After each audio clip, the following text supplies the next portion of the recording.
Hello दोस्तों, स्वागत है आपका हमारे YouTube चैनल नंदिनी गौतम पर। आज हम आपके लिए लेके आए हैं बिना पिता के वीर और माता के गर्भ के बिना जन्मे 16 पौराणिक पात्रों की कहानी, जिसमें आज हम 9वें पात्र की कहानी लेकर आए हैं, ऋषि ऋष्यशृंग के जन्म की कथा।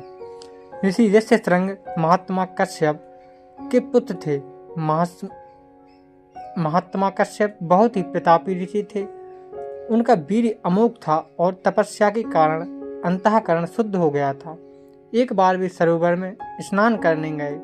वहां उर्वशी अप्सरा को देखकर जल में ही उनका वीर स्खलित हो गया। उस वीर को जल के साथ एक हिरणी ने पी लिया, जिससे उसे गर्भ रह गया। वास्तव में वह हिरणी एक देव कन्या थी। किसी कारण से ब्रह्मा जी उसे श्राप दिया था कि तू हिरण जाति में जन्म लेकर एक मुनि पुत्र को जन्म देगी, तब श्राप से मुक्त हो जाएगी। इसी श्राप के कारण महामुनि ऋष्यशृंग उस मृगी के पुत्र हुए। वे बड़े तपोनिष्ठ थे। उनके सिर पर एक सींग था, इसलिए उनका नाम ऋष्यशृंग प्रसिद्ध हुआ। वाल्मीकि रामायण के अनुसार राजा दशरथ ने पुत्र प्राप्ति के लिए पुत्रेष्टि यज्ञ करवाया था। इस यज्ञ को मुख्य रूप से ऋषि ऋष्यशृंग ने संपन्न किया था। इस यज्ञ के फलस्वरूप ही भगवान श्री राम, लक्ष्मण, भरत व शत्रुघ्न का जन्म हुआ था। आगे है 10वां पात्र कृपाचार्य व कृपि के जन्म की कथा।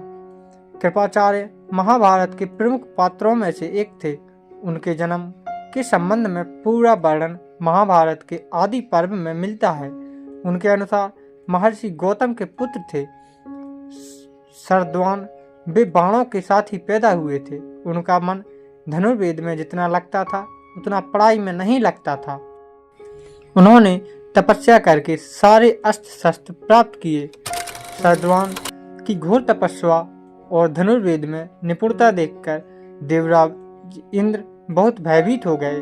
उन्होंने शरद्वान की तपस्या में विघ्न डालने के लिए ज्ञानवादी नाम की देवकन्या भेजी। वह शरद्वान के आश्रम में आकर उन्हें लुभाने लगी। उस सुंदरी को देखकर शरद्वान के हाथों में धनुष बाण गिर गए। वे बड़ी संयमी थे, तो उन्होंने स्वयं को रोक लिया, लेकिन उनके मन में विकार आ गया था, इसलिए अनजाने में ही उनका शुक्रपात हो गया। वे धनुष बाण आश्रम और सुंदरी को छोड़कर तुरंत वहां से चले गए। उनका वीर सरकंडों पर गिरा था, इसलिए वह 2 भागों में बंट गया।